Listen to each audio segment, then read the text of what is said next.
మంచు మోహన్ బాబు గారి ఇంట్లో జరుగుతున్న వివాదం గురించి అందరికీ తెలిసిన విషయమే. ఒక పక్క మంచు మనోజ్ ఏమో డబ్బు కోసం, ఆస్తి కోసం తాను పోలీస్ కేసు పెట్టలేదు, ఫైట్ చేయట్లేదు. కేవలం తన ఆత్మ గౌరవాన్ని కాపాడుకోవడం కోసమే కేసు పెట్టానని చెప్తుంటే, మరోవైపు మోహన్ బాబు, విష్ణు వర్షన్ మరోలా ఉంది.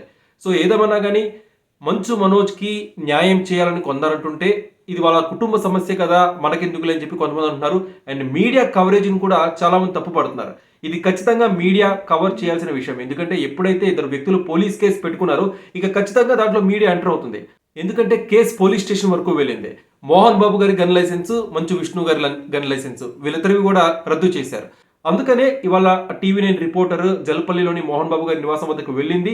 ఆ విషయాన్ని ప్రజలకి రిపోర్ట్ చేస్తున్న సదరు రిపోర్టర్పై మోహన్ బాబు గారు చేయి చేసుకోవడం అనేది నిజంగా ప్రతి ఒక్కరు కూడా ఖండించాల్సిన విషయం. ఎందుకంటే ఈ కేసు అనేది రోజు రోజుకి ముదురుతోంది. మంచు మనోజ్ హాస్పిటల్కి వెళ్ళడం గాయాలతో, దాని తర్వాత పోలీస్ స్టేషన్కి వెళ్ళి తన తండ్రిపై కేసు పెట్టడం, అలానే మంచు మోహన్ బాబు గారేమో తన కొడుకు కోడలపై కేసు పెట్టడం, ఇవన్నీ కూడా మనం చూస్తూనే ఉన్నాం. ఎప్పుడైతే ఇది పోలీస్ స్టేషన్కి వెళ్ళిందో ఆబ్వియస్లీ లైమ్ లైట్లోకి వస్తుంది, మీడియా అటెన్షన్ చూరగొంది, ప్రతి ఒక్క రిపోర్టర్ కూడా దీన్ని కవర్ చేస్తారు.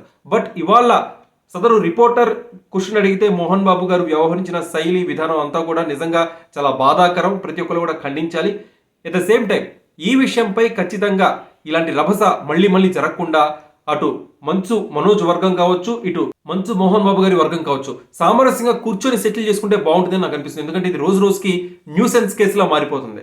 రోడ్డు మీదకి ఇలా వచ్చి కొట్టుకోవడాలు, బౌన్సర్లతో ఒకరితో ఒకరు ఢీ అంటే ఢీ అండాలు. నిజంగా ఇదంతా ఆ జల్పల్లి వాసులకు కావచ్చు, అక్కడంతా మీడియా వాళ్ళకి కావచ్చు, ఒక రకంగా ఇది పోలీసులకు కూడా పెద్ద హెడేక్ అని చెప్పుకోవాలి. పోలీసులకి చాలా పనులు ఉంటాయి. ఇలాంటి న్యూసెన్స్ కేసుల్ని కవర్ చేస్తూ పోలీసులు కూర్చోలేరు కదా. సో ఆబ్వియస్లీ ఇలా రోడ్డు మీదకి వచ్చి తగాదా పడకుండా సామరస్యంగా ఇంట్లో కూర్చొని ఈ ఆస్తి పంపకాల వివాదాలు ఏమైనా ఉంటే ఇంట్లో చూసుకోవాలి. కానీ ఇలా రోడ్డు మీదకి వచ్చి గొడవ పడడం అనేది కాస్త మంచిది కాదు. అలానే మీడియా వాళ్ళపై దాడి చేయడం, మీడియా వాళ్ళని బూతులు తిట్టడం, నిజంగా ఇదంతా కూడా ప్రతి ఒక్కరు కూడా ఖండించాలి.